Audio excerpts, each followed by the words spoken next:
ஏங்க ஜெபத்தினால என்ன நடக்கும்னு உங்களுக்கு தெரியுமா? ஜெபம் என்பது அவரிடத்தில் நீ பேசுகிற ஒரு ஸ்லாக்கியம். வேத வாசிப்பு என்பது அவர் உன்னிடத்தில் பேசுகிற, வேத வாசிப்பு இல்லை, வேத தியானம் என்பது அவர் உன்னிடத்தில் பேசுகிற ஒரு கலை. இது நமக்கு புரியலங்க. ஆமென். தயவு செய்து சொல்றேன், நீங்க அனுதினமும் காலையிலையும் சாயங்காலம் அவர்கிட்ட போய் பேசுங்க. ஆமென். அவர் உங்கள்கிட்ட பேசணும்னா காலையிலையும் சாயங்காலையும் நீங்க என்ன செய்யுங்க? வேதத்தை வாசிச்சு அதை தியானிங்க. இவ்வளவுதான். வேற உங்களை சிலம்பாட்டம் ஆட சொல்லல, ஆமென், கராத்தை அடிக்க சொல்லல, நிஸ்சாரமான காரியங்க. ஆனா செய்யறத ஞானமா செய்யணும். இவ்வளவு நேரம் நான் ஜெபிக்க போறேன், தயவு செய்து சொல்லாத, தயவு செய்து சொல்லாத. அங்கதான் சிக்கல். ஏன்னா உனக்கு ஒரு மணி வர்றதையே சில மணி நேரம் ஆகும். அப்ப யாருடைய சத்தம் கேட்க அதை விட சில மணி நேரம் ஆகும். அப்ப நீ ஒரு குறிப்பிட்ட நேரத்தில் நான் 1/2 மணிக்கூர் ஜபிக்க போறேன், நீ 1/2 மணிக்கூர் ஜபிக்க போனா 1 மணி வராது.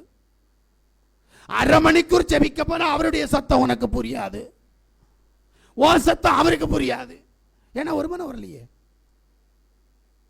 அப்ப டைம் எல்லாம் முக்கியம், பேசுகிறது முக்கியம். நம்ம எல்லாரும் நான் 1 மணி நேரம் ஜெபிப்பேன், அதுக்கு பிறகு ஆஃப் பண்ணி வைப்பேன். ஆமென். ஆணில் இருக்கும், நாங்க சட்டி பானை கழுவ போவோம், எங்க வீட்டுக்காரருக்கு சோறு கொடுக்க போவேன், என் பிள்ளைகளை ஸ்கூலுக்கு அனுப்ப போவேன். அதனால ஆண்டவரே நீர் எனக்காக காத்திருப்பாரா? இல்ல, உன மாப்பிள்ளைய கடலுக்கு போற நேரத்தில் அத்தான் போகாதீங்க இருங்க, நான் 1 மணி நேரம் கழிச்சு வந்து உங்களுக்கு ஏதாவது செய்யறேன், அதுக்கப்புறம் போனான்னு சொன்னா அவனை விடுவானா? கோபம் தான் வரும், யாரா இருந்தாலும் சரி. அப்ப கடவுளை மட்டும் உட்கார வைக்கிற ஆண்டவரே இரும், நான் போயிட்டு வரேன். ஜெபத்துல ஒரு பகுதி கதவு திறந்து கொடுக்கிற வேலை, ஜெபத்துல ஒரு பகுதி எப்படி நல்லா இருக்கீங்களா இருங்க வரேன், ஜெபத்துல ஒரு பகுதி. கொஞ்சம் யோசிக்கிறீங்களா? எப்படி உன் ஜெபத்தை கேட்பார்? தயவு செய்து சொல்றேன், நேரம் பார்க்காத, ஒருமனப்பட்டு அவர் உன்னுடைய சத்தம் கேட்கிற வரைக்கும் அவருடைய சமூகத்தில் இருக்கணும். அப்போ 1 மணி நேரத்துக்கு மேல நீ உட்கார்ந்து இருக்கணும் கண்டிப்பா. எங்க வீட்டுல சிலர் வந்தா எனக்கே கோபமா இருக்கு. எங்க வீட்டம்மா கண்டுக்கவே மாட்டாங்க, போய் கதவை அடிச்சுட்டு உள்ள இருப்பாங்க. நானும் நினைப்பேன், பாவம் அதை பார்க்க வந்திருக்குது, இந்தம்மா வரவே மாட்டேங்கிறாங்க. நேற்றுக்கெல்லாம் எனக்கு கோபம் தான் வந்துச்சு. ஆனா என்ன செய்யறது, அந்த அம்மா கதை அடிச்சுட்டு உள்ள இருக்கிறாங்க, நான் என்ன பண்றது? அதனால வந்தோன்னு கேட்டேன், நல்லா இருக்கே கதை, வரவங்களை காத்திருக்கிறோம், இருக்குது போறாங்க, எனக்கு என்னன்னு அவங்க பாணி. இதுதான் உங்களுக்கு வேணும்ன்றேன்.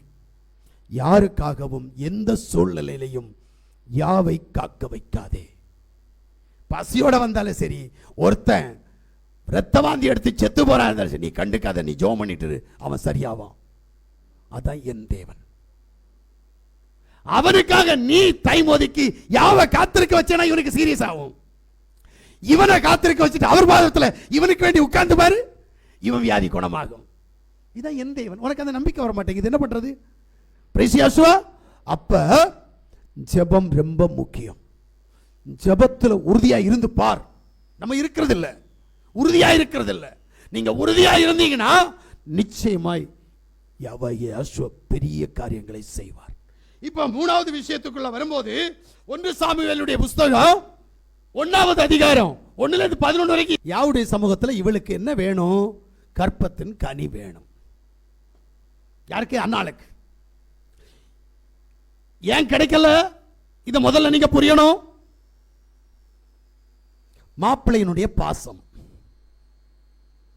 புரியலையா? மாப்பிள்ளை என்ன பண்றான்?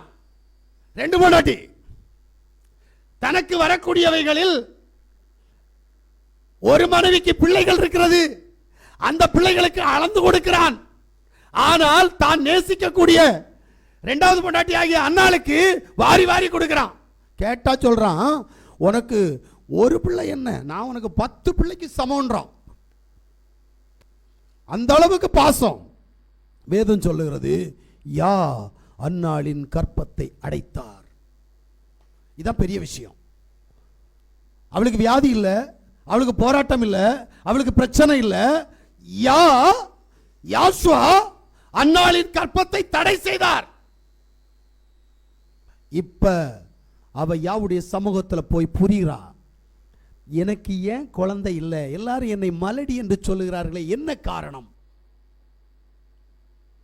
இப்ப அவள் புரிந்து கொண்டது நிமித்தமாக அவ சொல்றா, ஆண்டவரே நீர் எனக்கு ஒரு பிள்ளையை தந்தா, இல்ல, வித்தியாசமான ஒரு வார்த்தை, நீர் எனக்கு ஒரு ஆண் பிள்ளையை தந்தால் அந்த பிள்ளையை நான் உம்முடைய சமூகத்தில் அனுப்புவேன், சவரன் கத்தி அவன் தலையின் மேல் படாது. ஆமென். அப்ப பிள்ளை எதுக்கு அவளுக்கு? அவன் பிள்ளைய பார்க்க மாட்டாளாம், கொண்டு போய் கொடுத்துருவாளாம். அப்ப பிள்ளை எதுக்கு? ஒரே ஒரு காரணம், மலடி என்கின்ற என் பட்ட பெயர் மாறணும். எவ்வளவு பெரிய ஆசை, எவ்வளவு பெரிய திட்டம். இந்த திட்டத்திற்காக அவள் சொல்லுகிறாள், தன்னை அர்ப்பணிக்கிறாள். ஒரு நாள் ஊழியக்காரன் வந்து சொல்லுவான், என்ன குடிச்சிட்டு பிளாத்துறதுக்கு வேற இடம் இல்லையா, தேவ சமூகமா, போவலியா அப்படின்றான்.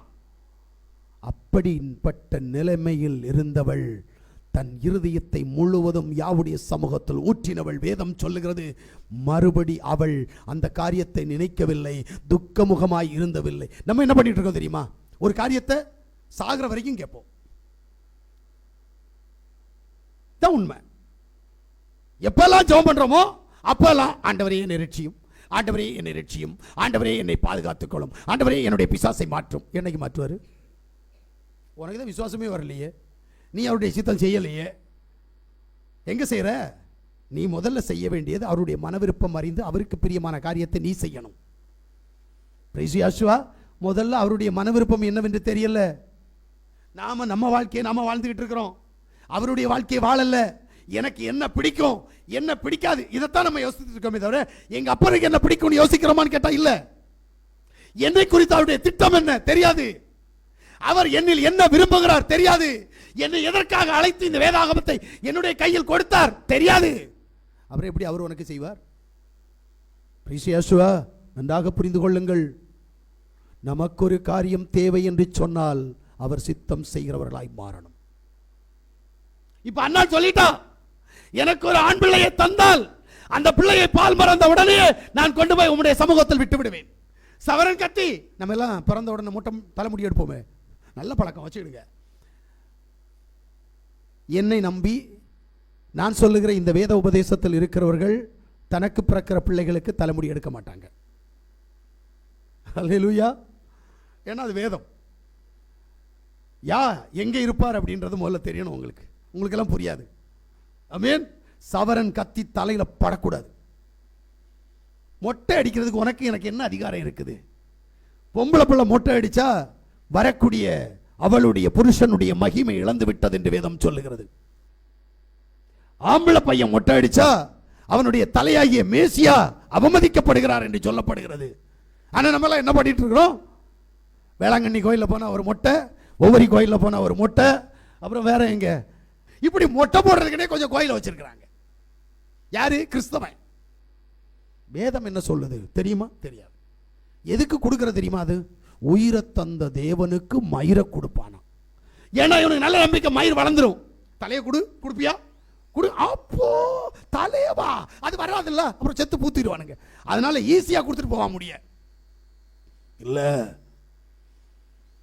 என் உன்னிடத்தில் என்ன விரும்புகிறார் இது தெரியணும். எதை உன்னிடத்தில் விரும்புகிறார், எதை அவர் கேட்கிறார், அதற்கு பதில் என்ன செய்ய போகிறார் இது தெரியணுங்க. நமக்கு தெரியாது. அல்லேலூயா. அங்கதான் சிக்கல். இப்ப இங்க என்ன நடக்குது அப்படின்னா, அண்ணாளுக்கு குழந்தை பிறக்குது. அந்த குழந்தைய பால் மறந்த உடனே என்ன செய்யறா? கொண்டு போய் ஏலி கையில கொடுத்துருவா. சரி, சும்மாவா கொடுத்தா? என்னெல்லாம் செஞ்சு கொடுத்தா தெரியுமா? ஆமென். யாராவது வாசிங்களே. அவள் அவனை பால் மறக்க பண்ணின பின்பு மூன்று காளைகள், ஒரு மரக்கால் மாவையும், ஒரு மரக்கால் மாவு, ஒரு துருத்தி திராட்சரசம், அப்புறம் திராட்சரசம் எடுத்துக்கொண்டு அவனையும் கூட்டிக் கொண்டு சீலோவில் இருக்கிற யாவுடைய ஆலயத்துக்கு போனாள். யாவுடைய ஆலயத்துக்கு போனாள். பிள்ளை இன்னும் குழந்தையா இருந்தது. அவர்கள் ஒரு காளையை பலியிட்டு ஆமென் பிள்ளையை ஏலிடத்தில் கொண்டு வந்து விட்டார்கள். ஆமென். பாத்தீங்களா எப்படி? எப்பவும் தெரிஞ்சிடுங்க, நீங்க உங்க விருப்பத்துக்கு தான் நீங்க ஏதோ செஞ்சிட்டு இருக்கிறீங்க. யா என்ன விரும்புகிறார் இதான் வேணும். எதுக்கு 3 காளையை கொண்டு போய் கொடுத்தா, அப்புறம் எதுக்கு ஒரு மரக்கால் மாவு திராட்சைப்பழ ரசம் எதுக்கு கொடுத்தா? இதனுடைய ஆழம் என்ன? இந்த ஆழத்துக்குள்ள நம்ம போகணும் முடியாது. அதனால நல்லா புரிஞ்சுடுங்க, நீ முதல்ல யாவுக்கு பிரியமானதை செய்யு. யாவுக்கு பிரியமானதை செஞ்சு அவரை சந்தோஷப்படுத்துவையானால் அவர் உன்னை அவ்வளவாய் உயர்த்துவார். அல்லேலூயா. இப்ப அவரை நோக்கி கூப்பிடு. இவ்வளவு செஞ்சுட்டல, ஸ்தோத்திர பலி போட்டாச்சு, பொருத்தனை பண்ணியாச்சு, யாவுடைய சமூகத்துல ஜெபம் பண்ணிட்ட.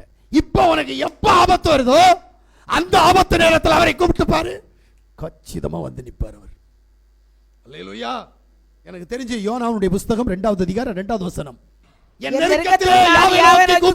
அவர் எனக்கு உத்தரவளினார். ஆமென். நான் பாதாளத்தின் வயிற்றிலிருந்து கூக்குரலிட்டேன், நீர் என் சத்தத்தை கேட்டீர். ஆமென். சமுத்திரத்தின் நடுமையமாகிய ஆழத்திலே நீர் என்னை தள்ளிவிட்டீர்.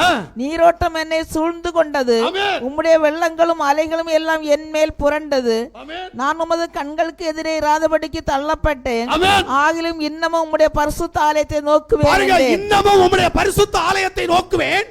தண்ணீர்கள் பிரயாண பரியந்தம் என்னை நெருங்கினது. ஆழி என்னை சூழ்ந்தது. கடற்பாசி என் தலையை சுற்றி கொண்டது. பர்வதங்கள் அடிவாரங்கள் பரியந்தம் இறங்கினேன். பூமியின் தாழ்விடங்கள் என்னென்றைக்கும் என்னை அடைக்கிறதா இருந்தது. ஆனால் என் தேவனாகிய யாவா, நீர் என் பிராணனை அழிவுக்கு தப்புவித்தீர். என் ஆத்மா என்னில் தோய்ந்து போகையில் யாவை நினைக்கிறேன். அப்பொழுது என் விண்ணப்பம் உமது பரிசுத்த ஆலயத்தில் உம்மிடத்தில் வந்து சேர்ந்தது. புரிஞ்சுதா? இவ்வளவு உபத்திரவத்தில் மத்தியிலும் நான் உம்மை கூப்பிட்டேன், என் சத்தம் உம்முடைய சமூகத்தில் கடந்து வந்தது, என்னை விடுவித்தீர். இந்த விடுதலை உனக்கு உண்டாகும். இந்த ஆசீர்வாதம், உபத்திரவங்கள் ஒருவேளை கடந்து வரலாம். ஏனென்றால் வேதத்தை கற்றுக்கொள்வதற்காக சர்வ வல்லமையுள்ள யாவாகிய யெகோவா யார் என்பதை நீ அறியும்படியாக உபத்திரவங்கள் கடந்து வரும்.